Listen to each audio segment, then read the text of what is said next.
Hello, this is Stephen and Jennifer with Iowa Backyard Farmer coming to you today to talk about our 2026 plant list for tomatoes. Yeah, we've got a lot of things on our list. We had to break it up so that you don't get totally bored. But we'll do our tomatoes today. I think there's about 70 of them. We're pushing 70 different tomato varieties as a whole compared to last year. About a quarter of what was on last year's list has been pulled off, with about a quarter of them being new. If you watched our last video in our summer of neglect, there's some things that did not hold up as well to disease pressure as we liked, and we've tasted a lot of things over the years, and we're like, okay, streamline. Yep. This is the 70 is our streamlined list. Yeah, we easily grew 150 different varieties last year, so yeah, only moving forward with the best of the best. And anyway, excited to talk about those today. So let's start out with the Roma type. Yeah, the Roma type. So we had trialed against each other La Roma 3 and La Roma 4, and sitting right next to each other with a little higher disease pressure this last summer. We were on the fence. They're both really good tomatoes. La Roma 4 just edged it out on handling the disease a little bit better. So we'll carry La Roma 4 this year instead of 3. Yep. Sunrise sauce. So on the orange side of things, sunrise sauce is little smaller type of Roma type of pepper or tomato. Crazy delicious, crazy productive, and it starts early, it ends fairly soon. So if you wanted to have a second crop of something behind it, sunrise sauce is a really good one. Yeah, we've grown it for several years and loved it every year. Last year, no exception. Super sauce, we're going to carry again. It is our biggest Roma. It is a little bit later. It would do well to have some support and probably some fertilizer, but we've liked it. It has one of the better flavors of our Roma tomatoes. I really like the flavor. Yep, absolutely. And you mentioned that the trials that we did last year, and we trialed a whole bunch of them. One of the real standouts that we did bring on our list this year is Yaqui, is how I pronounce it. It's Y-A-Q-U-I. And so kind of an interesting name. But plant health and plant structure was a real standout. Disease-wise, it beat back the disease better than just about everything else. It wasn't the top of the top, but it was like second from the top. With the top of the top being one that all the insects ate all the fruit. So this is the best one that actually produced really good fruit. Yeah, so we're excited for that one. And super blocky fruit compared to the La Romas. Just a broad, blocky type of Roma, not the long, skinnier like the other ones. Yeah, it's got a nice blocky shape. Zenzi is one we're going to bring forward again. This will be our third year with Zenzi, and I've been impressed with it every year. Our first year was amazing. Our second year handled the disease pressure, kept going. I like the flavor. I like the consistency of the fruit set, and we can get it clear to the end.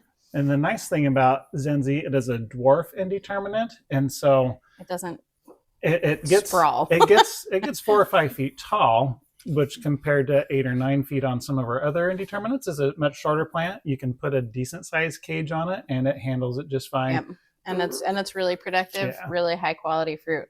Love that one. Yep. Moving on to the more full indeterminates. So you get a much bigger plant, but you also get the more indeterminate flavor, which is also nice. Amish paste, great heirloom. Yeah, it really does work. That's one of the ones that works. Yep. One that we're bringing in new this year is Federle. I don't know how to say it. Help me out, guys. Federle. So I just call it Federle. It is kind of a banana shaped. Yeah, they're long. Really long. They're long. They kind of have a pointy end to them, but the fruit quality on those is really good. It's a longer season one. If you've got a short season, I wouldn't recommend it. But if you've got a nice long tomato season, it had really good high quality fruit, and it did the best of my big red heirloom paste tomatoes. Yeah. Yep, for disease resistance and production. And while we say it's a later one, which it is, it's not 100 days. Not 100 days. It's like 90 days or so, 85 days compared to some of the other heirlooms. So not too far off from like an Amish paste. Gladiator was our next one. And Gladiator, even into the end of October, I don't know if we have video of that one. We're like trying to find it, up the trellis. I'm like, which one is this? It's doing awesome. It was Gladiator, and it's a nice big, good Roma. Big type one. Or big, not Roma, but paste tomato. Yep. Granadero has been one that we've had for a number of years. If you like that 3 or 4 ounce size and an indeterminate, the disease resistance on that plant is really, really good.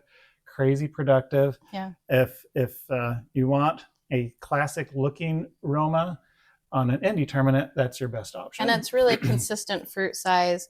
They puts on fruit, they all look very similar. It's really easy to handle if you're processing something because you can just kind of get the flow of it. I like that one. Yeah. Next one that we have on our list is Posano, and this is the second year we've had that. Posano really is a San Marzano type with that longer fruit. It has a very similar shape, way more productive. It's bigger. It's bigger and way more fruit, productive. More productive. I really like it. We do still have San Marzano. That's still on the list because the flavor is pretty nice. It's a nice dry fruit with not very many seeds. It makes a nice sauce. You just have to watch out for blossom end rot, which in a year like we had this last year could be an issue.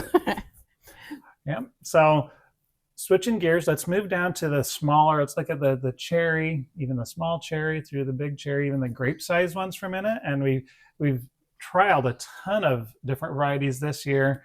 They got away from us, and so we didn't do a lot of changes to our list, but the ones that we did are for really a good key reason. Starting on the smallest side of things, we've got that Candyland red currant, just a little one. I mean, that's why it's called a currant and not a cherry tomato. Yeah, and of that size, that is my favorite. If you look back on our taste test, nothing's changed from that. We didn't find anything that we liked better than that last year. Yeah. So, but it's a dwarf indeterminate, so the plant does not get too big, which for a lot of these cherry types is a challenge. A lot of those plants will easily grow 14, 15 feet. Yeah. This one stays a nice 4 or 5 feet. It doesn't sprawl everywhere. It's perfect. Chadwick cherry. So one of our heirloom, just red cherries that we've had for a lot of years. It does get big, but it handles disease really well. It's a little leggy, but it works. Yep. And the flavor's good. Next one, Super Sweet 100, which is like the classic red everybody cherry is tomato. Like, we compare it to this. You know, everybody compares to this. And it works really good. We keep trying to find something that's a little tidier, but the flavor is really pretty good. Yeah. Yep. And let's skip one for a minute and come back to Sakura. So Sakura is another red one that I think could replace the Super Sweet 100. The flavor is good, maybe even a little bit sweeter with a tidier plant. It's really hard to replace. And I said that wrong, didn't I? Sakura? That's right. I have a daughter who tells me I'm pronouncing it wrong. So I say Sakura, she says Sakura. It has a tidier plant, but it's really hard to replace the name recognition of Super Sweet 100. Yeah. But if you like that one. If you like Super Sweet 100, you'll like this one too. Yeah. And then if I go back up to that smaller size, Sweet Aperitif is one that we tested last year and we grew again this year. I really like the flavor of that one. It is on the very smaller side. It's almost a currant tomato, but it's really tasty and sweet. But in terms of Brix content, the sugar levels, it is one of the highest, if not the highest that we've got. That's garden candy to eat while you're out there if you need an incentive to be in the garden. Yeah, absolutely. Husky cherry is a dwarf indeterminate. So if you're thinking, man, I don't want one of those 14 or 15 foot tall plants, Husky cherry, it does a really good job, stays at that 4.5 foot level. Put it in a nice cage and it produces all season lovely, nice red cherry tomatoes, classic flavor. Yeah, really, really good. Switch into back to a full size indeterminate, the Sparky XSL. Extra shelf life. Extra shelf life. It is one that has had really good disease tolerance in the past, and it has really good tolerance to being ignored in the garden.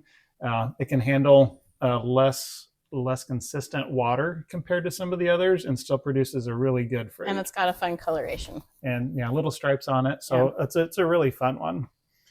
We have brought in a new one this year called Bada Bing! Exclamation mark. Exclamation mark counts. And so this one is a large cherry that claims to have all of the normal disease resistances, plus also septoria, which is what wiped out so much of our stuff this year. Yeah, so we're going to bring that one in because septoria is our biggest deal.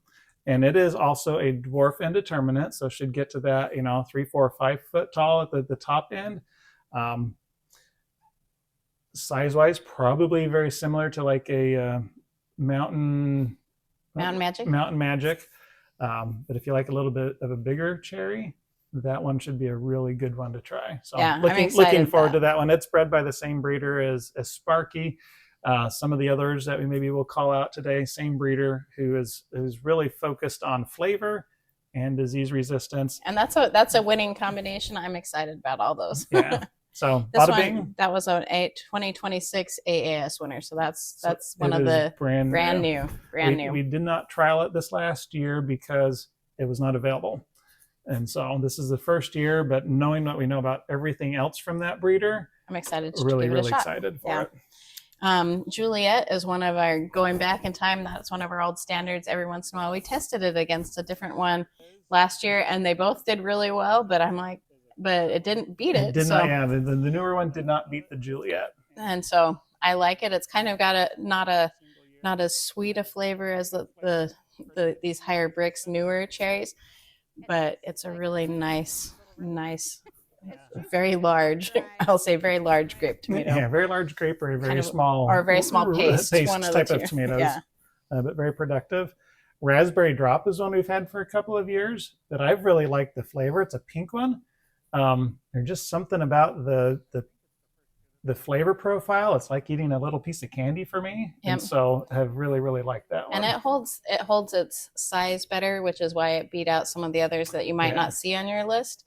Like the Sun Peach is a similar idea, but Sun Peach didn't hold its size at all. Sun Peach didn't hold size, so that we switched. And then in that same category, Ruby Crush is that smaller, tidier plant with those nice grape tomatoes, and we've loved that one for several years. Yep. And it didn't move. And it's really good. It's held its flavor. It's held its size. Been very, very impressed with that one. Yep. So still have that one, and excited for it. It's one of our more expensive ones to buy the seeds for. Yeah. But it's worth it. So you got a deal if you get that one. Yeah.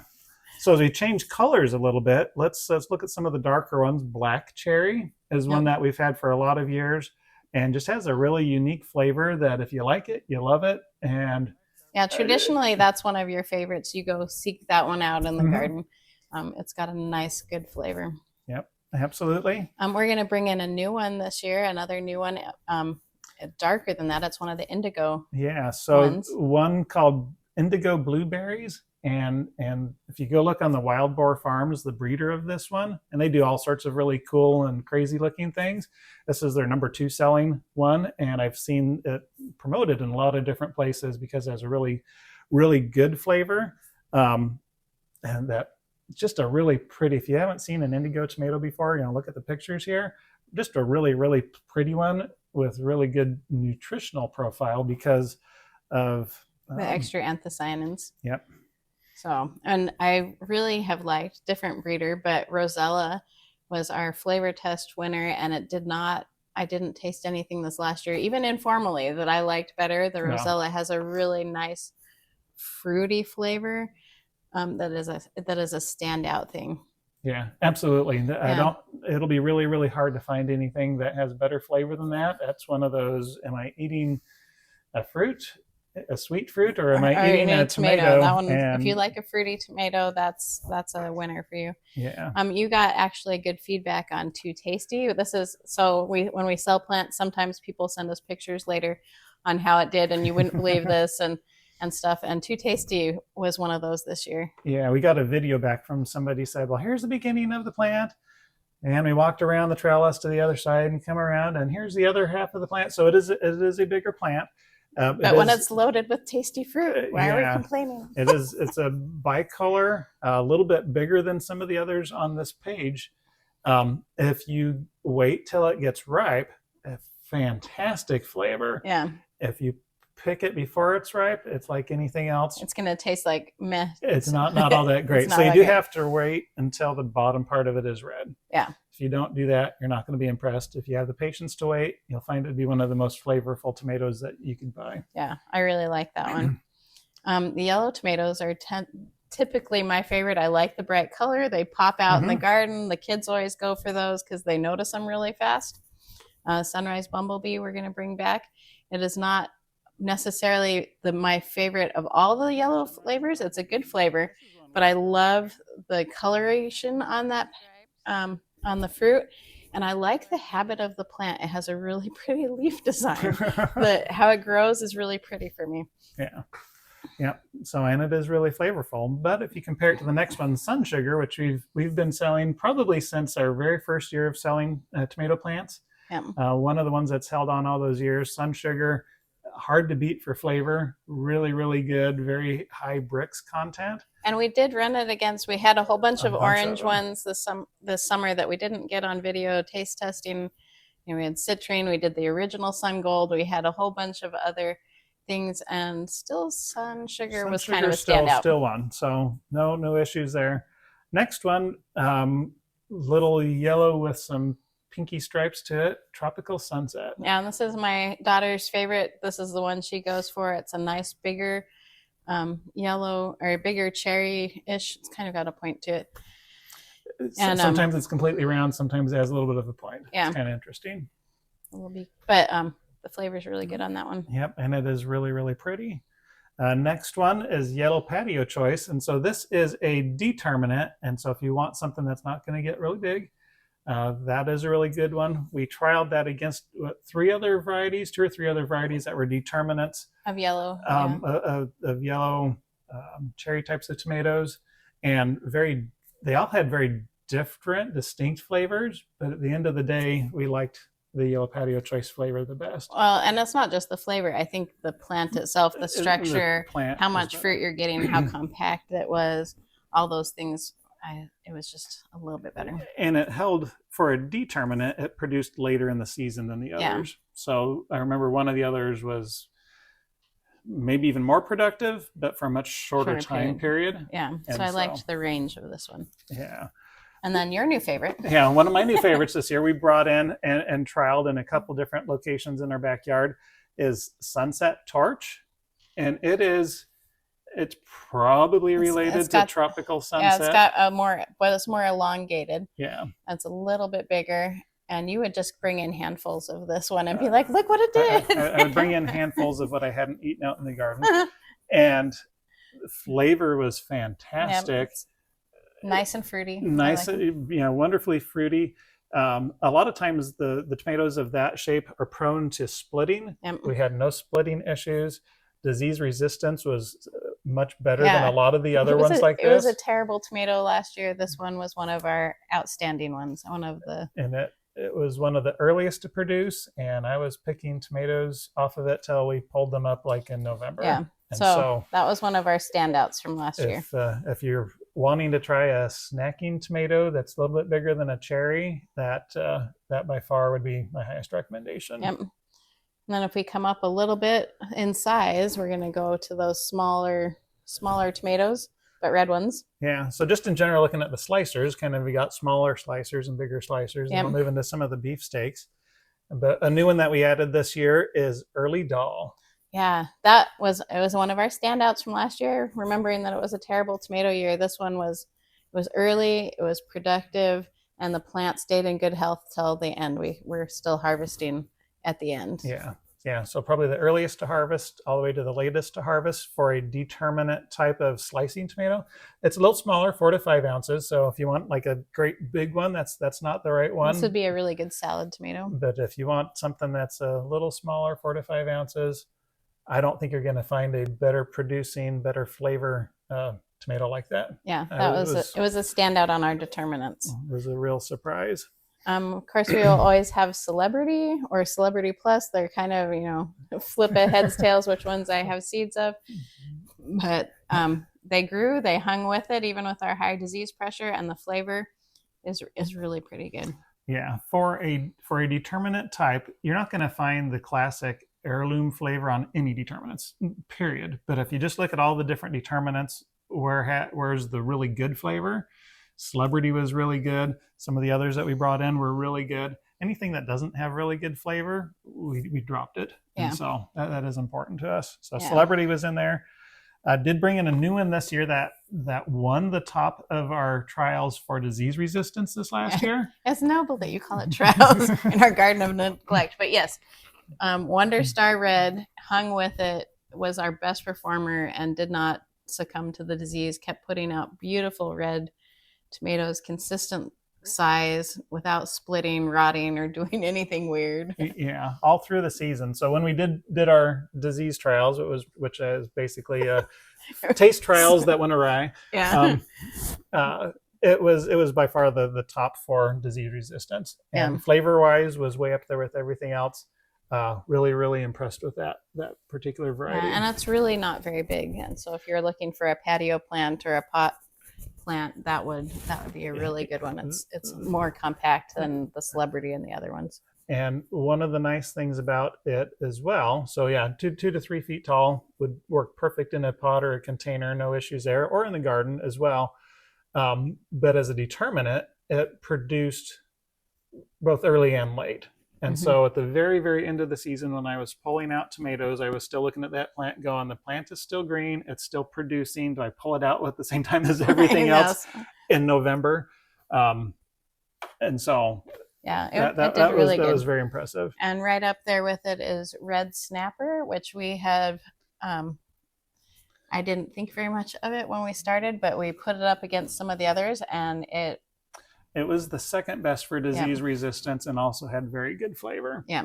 And so some people, if I go online, you'll see people comparing the red snapper to Bella Rosa, and Bella Rosa was good.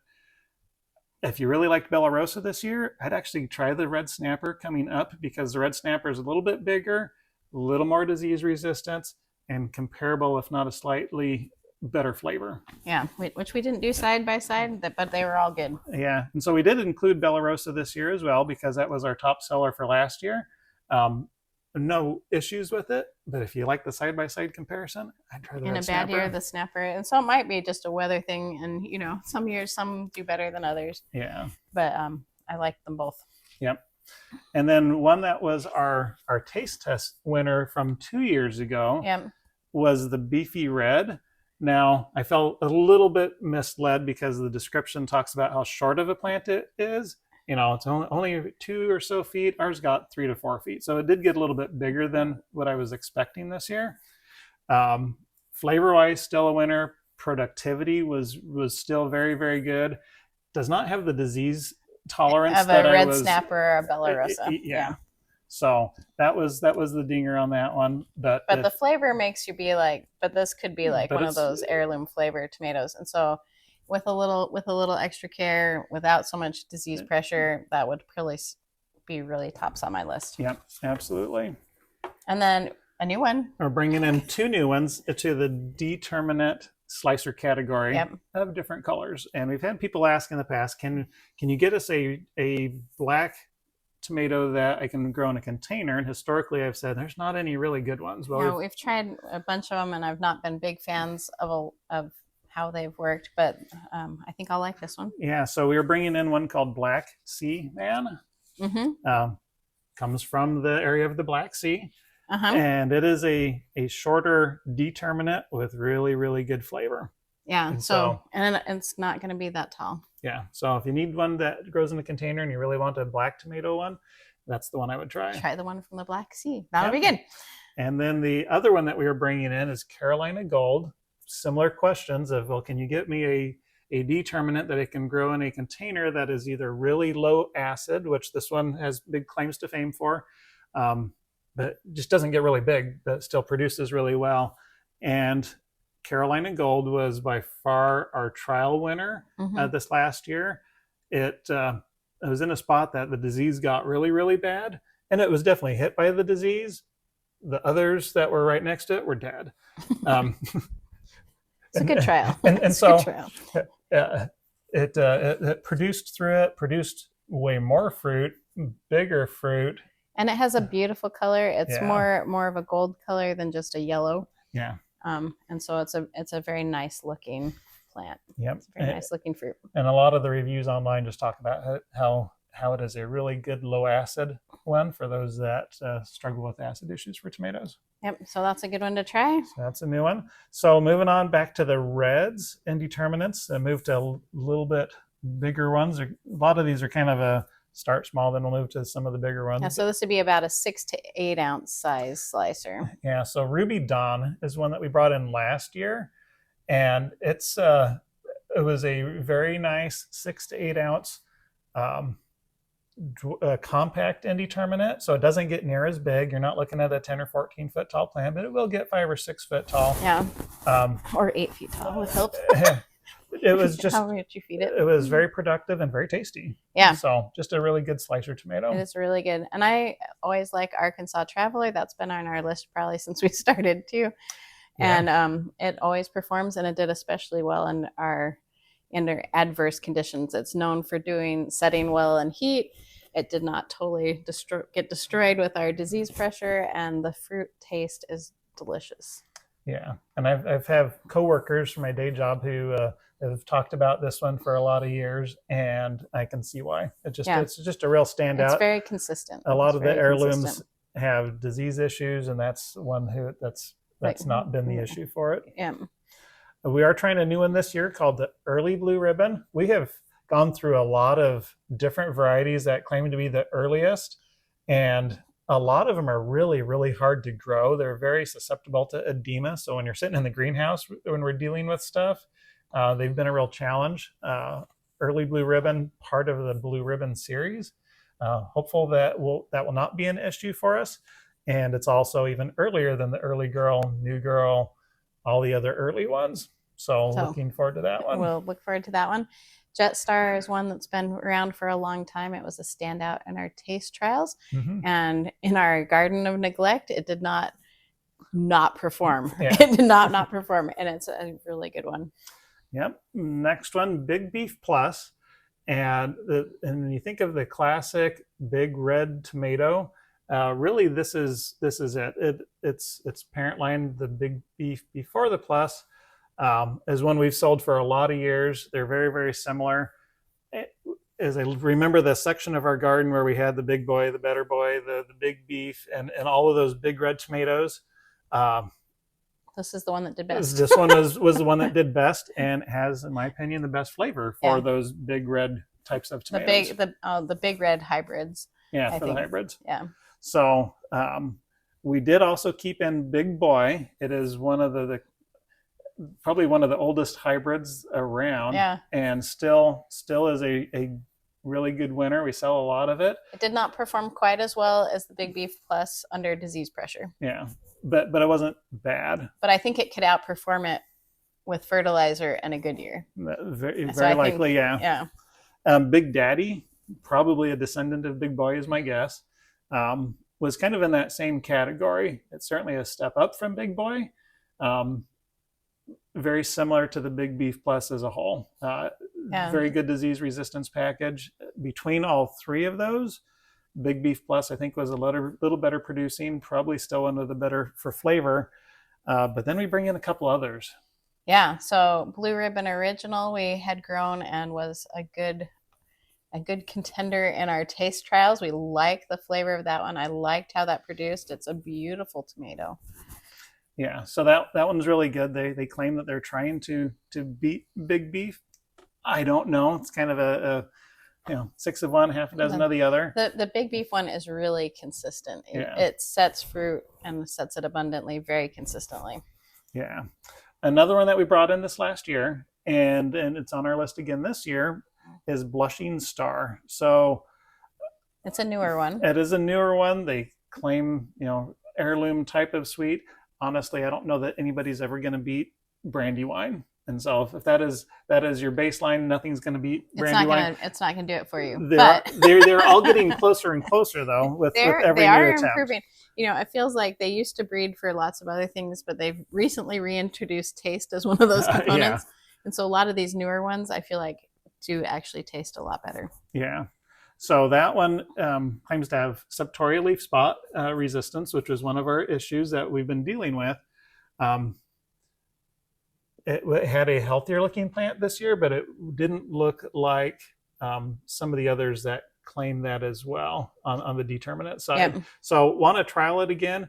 I don't know how much of what we saw in that part of the garden was septoria, or as much as it was because of how that garden spot, we've got a greenhouse cover over it, but all the rain falls on the side of it. On the sides of those, probably got 6 feet of rain equivalent during that July time period. And so it did not look perfect like I was hoping it would look. But there was a lot going against it. Yeah. So definitely want to try that one again. And if you've tasted that one, let us know your thoughts on that as well.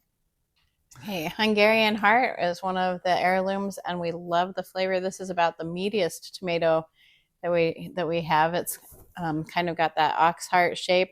The whole thing is just solid meat. It's not juicy, like watery jelly stuff anywhere. Flavor Um, on it is it's fantastic. fantastic. Our biggest issue is some years we put it with the big red, some years we move it with the paste, and anywhere we put it, somebody puts a comment and says it should fall in the other category. It works in a lot of different places. It's good for everything. Yeah. You could eat that, you could can that, you could do whatever you wanted with that. It is not probably our highest producing if you put it against all the other things, No. but it is worth every tomato you get off of it. Yeah, absolutely. And another heirloom that we have this year is Italian heirloom, and we've had that one on the list for a lot of years as well. Classic tomato flavor, really good production. If you want an heirloom that's going to produce well for canning purposes. There's no waste on this thing, right? You just take off the little end and away we go. Yep. So as we move to our very large, so our biggest of our big red types of tomatoes, then we get into more like the Brandywine type where you're looking at a pound, maybe a pound and a half. And flavor is usually the compensating virtue here. So we weight flavor higher on this one. Yeah, absolutely. So we've tried a lot of different Brandywine derivatives, and we're going to try several more this year as well. Still trying to find the most perfect option out there. Big Brandy is one that we loved last year. Yeah, the flavor on that is fantastic. I have loved that one. The production on that one is more consistent than just the regular heirlooms. It works. I like it. Yep. So we'll have that on the list. Brandy Boys, another one where one of the parents is Brandywine. It's a little more pink, I think. And a little more disease resistant. Mm-hmm. And flavor, when we did our trials a year ago, the flavor I would say was like second to Brandywine. Well, Big Brandy, Brandy Boy, they were close competitors. It is, again, really hard to beat, the original Brandywine, but it is very close. Back by request, Mountain Rouge, which is a rock star of disease resistance. It really can do better in a high pressure situation. It works for me in the greenhouse all the way through the summer. The fruit is nice on it. I think it's a really good plant. It is one of the best flavor for a big red that we've got. And it is more of a Brandywine look, more of a Brandywine shape. And one of the parent lines is Brandywine. But the other one does bring in a lot of disease resistance without taking away from the flavor. Yeah. So and this one was an AAS winner at some point recently too. Yeah. It's a really good tomato. Really good, really solid. If you like a big red one, I would certainly try that. But it is a hybrid, so if you're anti-hybrid, don't try it. But it's really good. One other tomato that we brought in new this year that somebody had recommended, and we tried it and we kind of went, holy smokes, there's something to this one, is Council Bluffs. Yeah, that was a surprise. That was a recommendation. One of you made this beautiful recommendation. We tried it and loved this one. It was still going when a lot of things had succumbed to the disease. Yeah, productivity. I was surprised for an heirloom how consistent the size was. We're looking at a pound, roughly a pound every single time we pulled one off. And early in the season, it held on to flowers and was producing big tomatoes earlier than a lot of the others, simply just because we planted late. Others lost their flowers. That one didn't. And throughout the season, when we'd go out there and everything else was looking like garbage, it was still producing these big 1 pound tomatoes. And at the very end of the season, when we were pulling stuff off green because it was about to freeze, yeah, we brought them inside. It had clusters of big green tomatoes. Big green 1 pound tomatoes on it. And so we did, of course, bring one in to a taste test by itself. So it wasn't a side by side. Very good flavor. Yeah, it was good flavor and not anything weird. So that one was a standout from our Garden of Neglect from last year. And then Wood's Famous Brimmer we've carried for a long time. It's a good standing or good quality heirloom. It makes a really nice BLT. It's just a really nice all around tomato. It's not quite as loby as like the Brandywine. You don't have that rumpled look to it. But and I think it is a red, not a pink. Yeah. But it's a really good tomato. Yeah, absolutely. Twisting gears a little bit to our yellows, and didn't make a lot of changes here, but Lemon Boy Plus is one we've had the last couple of years.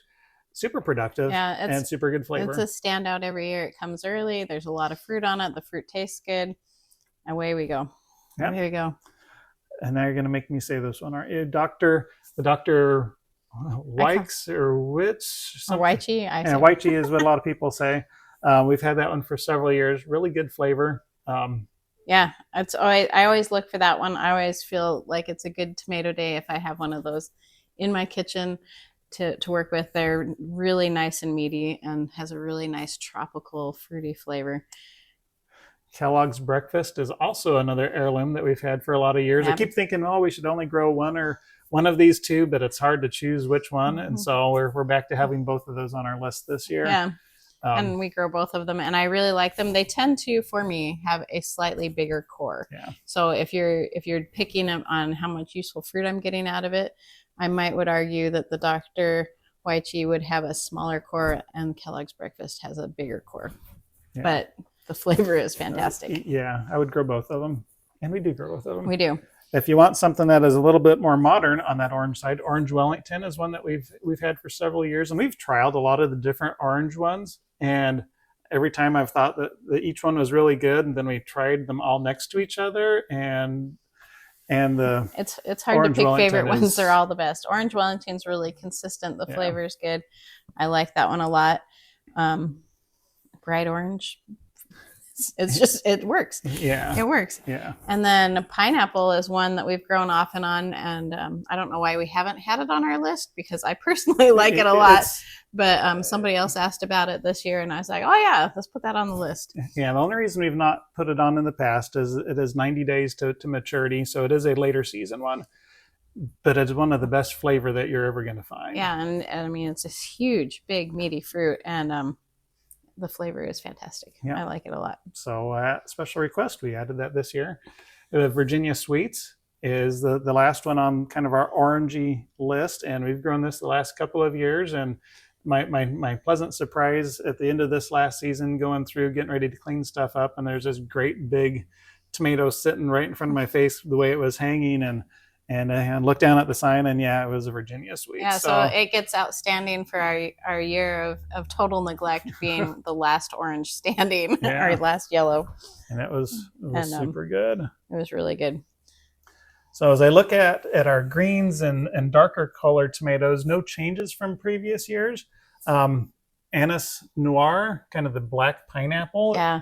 And that one has won for me because it's a nice productive thing. The fruit quality on that is really good. The flavor is really good. It's got a really striking coloration, and I've liked it a lot. Yeah. So if you want one that has more of a greenish tint, that's our standout for this year. Looking at some of the others, Berkeley Tie-Dye Pink has been one that we've had for a lot of years. Yeah, we get high that selling, more complex and sweet flavor that you get with the darker tomatoes. Yep, and a lot of people still say that's their flavor winner in their own individual gardens. And that one is really different because that one's the more compact structure. So some of these big heirlooms kind of just go everywhere. The Berkeley Tie-Dye is going to be more compact. Yeah, which is really, really helpful. Black Creme, one that was requested a few years back, and we've had it ever since. And another one has a unique smoky flavor that people really like. Mm-hmm. And Cherokee Purple, which is that same thing. And I'm like, again, should we just do one? I'm like, I can't pick between them. I mean, could you pick your favorite child? No. Yeah. Right, so we just have one of everything.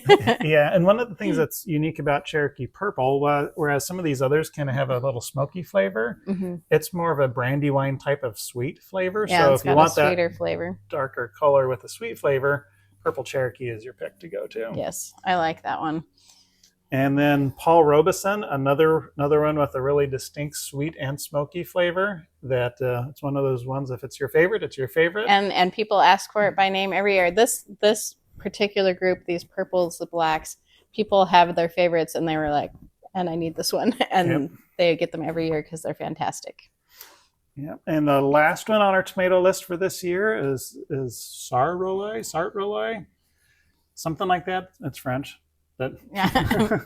So that one is a yellow tomato that has the high anthocyanin content, and so you get the purple shoulders when it meets the sun. Yeah, and it's much more mild flavored than the darker ones, but the color pattern is super striking as long as you keep it out in the sunshine. Don't put this one under a bush. Let this one have full sunshine. Yeah, and as you get that full sunshine, you will get the flavor of the higher anthocyanins, which if you don't like, then you wouldn't want this tomato. But if you do like that, that's a It'll help increase your flavor. yeah. So that is it for our tomato list for 2026. If there's anything on here that you're thinking, man, I wish you had this, post that down in the comments. If there's anything else that you think we should know about tomatoes or what your experience was this last year, please post that in the comments as well. If you would like and subscribe, it really helps us out, and we'll talk to you later. Bye. Bye-bye.